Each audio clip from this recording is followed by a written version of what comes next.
இப்போ நியாயமாக மக்கள் மத்தியில் ஒரு தேர்தலை சந்தித்து தங்களுடைய நல்ல விஷயங்களை எடுத்து சொல்லி வெற்றி பெறுவதற்கு ஒரு தகுதியும் ஒரு திராணியும் இல்லாத நிலையில் இந்த பாஜக செய்யக்கூடிய இந்த பித்தலாட்டங்கள் என்ன அப்படி ஓட்டு போட வரக்கூடிய மக்களை விரட்டி அடிக்கிறது, தேர்தலில் நிற்கக்கூடிய வேட்பாளர்கள் எப்படியாவது மிரட்டி அவங்களுக்கு தேவையான ஆசை வார்த்தை கூறி அவங்கள பணிய வைக்கிறது என்று சொல்லி குறுக்கு வழியில் இது மாதிரி நிறைய விஷயங்களை கையில் இருக்கிறத பார்க்க முடியும். நம்ம நாட்டினுடைய பிரதமராக இருக்கக்கூடிய மோடியை எடுத்துக்கொண்டால் அவரும் தன்னுடைய தேர்தல் பிரச்சாரத்தில் தன்னால் எந்த அளவிற்கு பொய்யையும் அவதூறையும் பரப்ப முடியுமோ அந்த அளவிற்கு இந்த முஸ்லீம் சமுதாயத்தின் மீது ஏராளமான விஷயங்களை அள்ளி தடுத்துட்டே போயிட்டு இருக்கிறார். வாக்கு ஜிஹாத் என்ற ஒரு விஷயத்தை புதுசாக சொல்றார். இந்த காங்கிரஸ் வாக்கு ஜிஹாதை கையாளுது.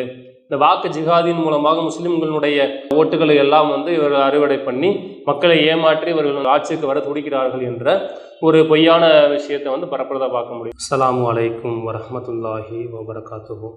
அன்பிற்குரிய சகோதர சகோதரிகளே, செய்தியும் சிந்தனையும் என்ற நிகழ்ச்சியின் வாயிலாக அன்றாடம் நாட்டில் நடக்கக்கூடிய விஷயங்கள் குறித்து இன்றைய செய்தியும் சிந்தனையும் நிகழ்ச்சியில் நாம் பார்க்க இருக்கக்கூடிய சம்பவம் கடந்த 2 நாட்களுக்கு முன்னதாக உத்தரப்பிரதேசம் மாநிலத்தில் நடைபெறக்கூடிய அந்த தேர்தலில் நடந்த ஒரு கொடூரமான ஒரு சம்பவத்தை குறித்து பார்க்க இருக்கின்றோம்.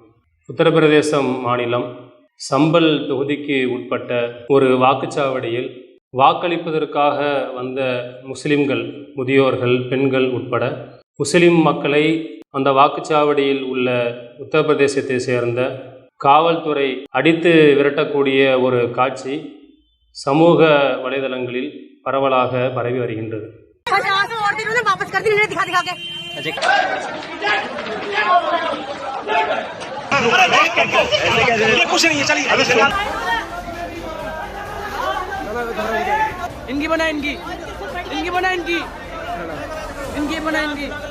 संभल में सूचनाएं मिल रही हैं कि जो समाजवादी पार्टी के बूथ जो अच्छे हैं वहां पर पुलिस तांडव कर रही है, अन्याय कर रही है, प्रशासन अन्याय करा रहा है.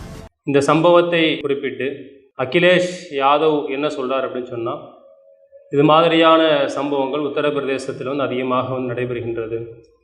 தேர்தல் நடைபெறக்கூடிய ஒரு நேரத்தில் அந்த மாநிலத்தினுடைய பிரஜைகளாக இருக்கக்கூடிய வாக்களிக்க வந்த குடிமக்களை இவ்வாறு காவல்துறை மூலமாக அடித்து விரட்டுவது என்பது யாராலும் ஏற்றுக்கொள்ள முடியாத ஒரு சம்பவம் என்று குறிப்பிட்டு அவர் பேசியிருக்கின்றார். பொதுவாக உத்தரப்பிரதேச மாநிலத்தை பொறுத்த வரைக்கும் முதல்வராக இருக்கக்கூடிய யோகி ஆதித்யநாத் பெரும்பாலும் மீடியாக்கள் அவர் சொல்லக்கூடிய விஷயம், இந்த ஊபி மாநிலத்தை பொறுத்த வரைக்கும் அதிகமாக வளர்ச்சி அடைந்த ஒரு மாநிலம், குற்றங்கள் என்பது குறைவாக நடைபெறக்கூடிய ஒரு மாநிலமாக இருக்கின்றது என்று பட்டவர்த்தனமாக ஒரு பொய்யை அதிகமாக சொல்வதை நாம் அறிந்து வருகின்றோம்.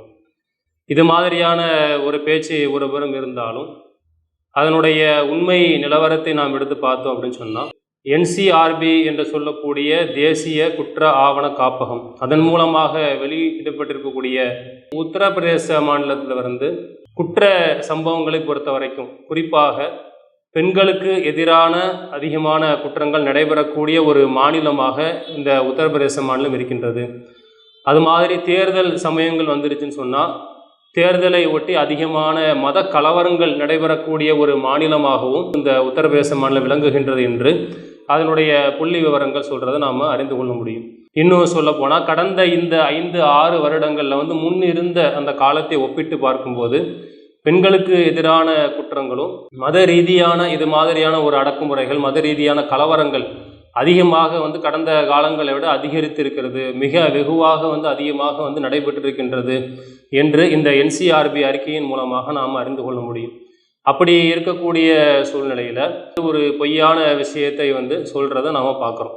இது மாதிரியான ஓட்டு போட வந்த மக்களை விரட்டி அடிக்கக்கூடிய இந்த செயல் மக்கள் மத்தியில் எப்படி பார்க்கப்படுதுன்னு சொன்னால், இது பாஜகவினுடைய அந்த தோல்வி பயத்தினுடைய ஒரு வெளிப்பாடு தான். இப்போ நாடாளுமன்ற தேர்தல் நடைபெற்றிருக்கக்கூடிய சூழ்நிலையில் பல கட்டங்களாக நடைபெற்று கொண்டிருக்கின்றது. 3வது கட்டமாக நடைபெற்றக்கூடிய இந்த சூழலை எடுத்து பார்த்தோம் அப்படின்னு சொன்னால், இதுக்கு முன்னாடி கடந்த காலங்கள் இருக்கக்கூடிய தேர்தல் நிலவரங்களை எடுத்து பார்த்தாலும் இந்த தேர்தல் சமயத்தில் பிஜேபி கையில் எடுக்கக்கூடிய விஷயங்கள் இது மாதிரி தான். இந்த தோல்வி பயத்தின் காரணமாக எப்படியாவது நாம் குறுக்கு வழியிலாவது தேர்தலில் வெற்றி அடைந்து விட வேண்டும் என்று பல்வேறு குறுக்கு வழிகளை கையில் எடுப்பாங்க. உதாரணத்திற்காக நம்ம ஒரு சில விஷயங்களை மட்டும் பார்த்தோம்னு சொன்னால், கடந்த சில நாட்களுக்கு முன்னாடி குஜராத் மாநிலத்தில் இருக்கக்கூடிய காந்தி நகர் என்ற தொகுதியில் வந்து அமித்ஷா அவர் வந்து போட்டியிடுறாங்க.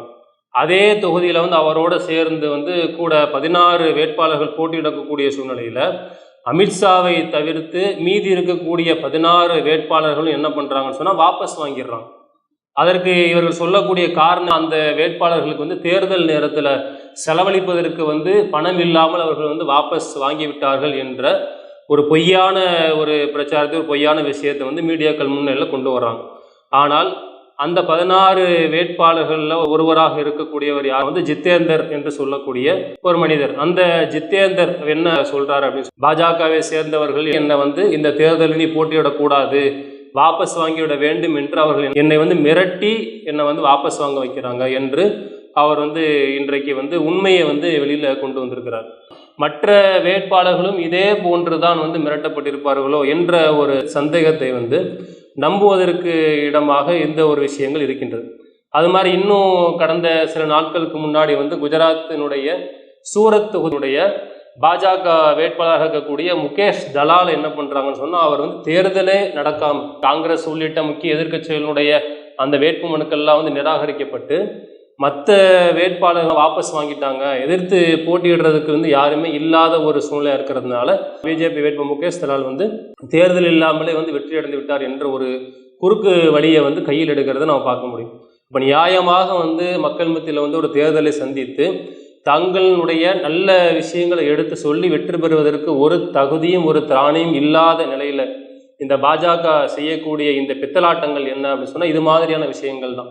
ஓட்டு போட வரக்கூடிய மக்களை விரட்டி அடிக்கிறது, தேர்தலில் நிற்கக்கூடிய வேட்பாளர்கள் வந்து எப்படியாவது மிரட்டி வந்து அவங்களுக்கு தேவையான ஆசை வார்த்தை கூறி அவங்கள வந்து பணிய வைக்கிறது என்று சொல்லி குறுக்கு வழியில் வந்து இது மாதிரி நிறைய விஷயங்களை வந்து கையில் இருக்கிறத பார்க்க முடியும். இந்த உத்தரப்பிரதேசத்தை பொறுத்த வரைக்கும் அதிகமாக வந்து மத கலவரங்கள் எப்போ அப்படின்னு சொன்னால், மற்ற மதத்தை சார்ந்தவர்களுடைய பண்டிகைகள் நடக்கும்போது, உதாரணத்துக்கு வந்து ஹோலி பண்டிகை, அது மாதிரி தசரா, இது மாதிரியான வந்து பண்டிகை கடந்த காலத்தில் நம்ம பார்த்தோம்.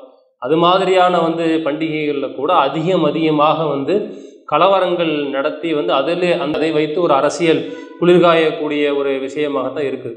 பாஜகவினுடைய கோட்டை என்று இவர்கள் மாறுதட்டு கொள்கின்ற ஊபியாக இருந்தாலும் சரி, குஜராத்தாக இருந்தாலும் சரி, அந்த மாதிரியான மாநிலங்கள் கூட இது இனிமேல் வந்து பாஜக வந்து வருவதற்கு ஒரு தடையும் இல்லாத ஒரு சூழ்நிலை உருவாகக்கூடிய சூழ்நிலையில் இவர்கள் இது மாதிரியான ஒரு குறுக்கு வழியை கையாண்டு எப்படியாவது தேர்தலில் வெற்றி பெற்றுவிட வேண்டும் என்ற ஒரு விஷயத்தை வந்து கையில் எடுக்கிறத நம்ம பார்க்க முடியும். இன்னும் கூடுதலாக நம்ம அறிந்து கொள்ளதாக இருந்தால், கடந்த சில நாட்களுக்கு முன்னாடி கர்நாடகா மாநிலத்தினுடைய அந்த தேர்தல் பரப்புரையில் வந்து குறிப்பிட்ட இனத்திற்கு எதிராக, முஸ்லீம் இனத்திற்கு எதிராக பொய்யான விஷயங்களும் மக்கள் மத்தியில் கொண்டு போகிறது. அந்த கர்நாடகா மாநிலத்தினுடைய தேர்தல் பரப்புரையில் ஒரு வீடியோ வந்து ஒளிபரப்பப்படுது. வீடியோ காட்சிகள் எடுத்து பார்த்தோம் அப்படின்னு சொன்னால் வந்து கூண்டுக்குள்ள சின்ன சின்ன முட்டைகள் வந்து இருக்கிற மாதிரியும், அந்த கூண்டுக்குள்ள வந்து ஒரு பெரிய முட்டையை வந்து யார் கொண்டு வந்து வைக்கிறா, ராகுல் காந்தி வந்து கொண்டு வந்து வைக்கிற மாதிரியான ஒரு காட்சிகள் காமிக்கப்படுது. பெரிய முட்டையிலிருந்து வந்து ஒரு குஞ்சு வந்து அது என்னவா தொப்பி போட்டுட்டு வந்து முஸ்லீமாக வந்து வெளியில் வருது. அந்த முஸ்லீமாக இருக்கக்கூடிய அந்த குஞ்சு வெளியில் வந்து மற்ற எல்லாரையும் வந்து ஓரம் கட்டிடுது. இப்படி தான் இவர்கள் இடஒதுக்கீடு மூலமாக மற்ற மதத்தை சார்ந்தவருடைய மற்ற மக்களினுடைய இடங்களை வந்து இந்த காங்கிரஸ் வந்து இது மாதிரி முஸ்லீம்களுக்கு வந்து தாரை வார்த்து கொடுக்குது என்று சொல்லி ஒரு பொய்யான ஒரு விஷயத்தை வீடியோ காட்சிகள் மூலமாக தேர்தலில் பரப்புறதை நம்ம பார்க்க முடியும்.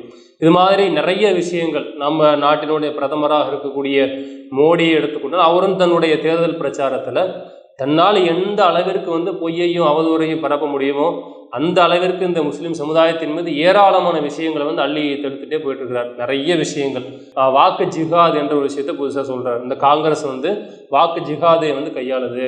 இந்த வாக்கு ஜிஹாதின் மூலமாக முஸ்லிம்களுடைய ஓட்டுகளை எல்லாம் வந்து இவர்கள் அறுவடை பண்ணி மக்களை ஏமாற்றி இவர்கள் ஆட்சிக்கு வர துடிக்கிறார்கள் என்ற ஒரு பொய்யான விஷயத்தை வந்து பரப்புறதா பார்க்க முடியும். இப்படி ஏராளமான விஷயங்கள் நாம் வந்து அடுக்கி கொண்டே போகலாம். அதில் ஒரு குறிப்பான ஒரு விஷயம் தான் இன்றைக்கு இந்த ஊபியில் நடந்திருக்கக்கூடிய இந்த ஒரு சம்பவம்.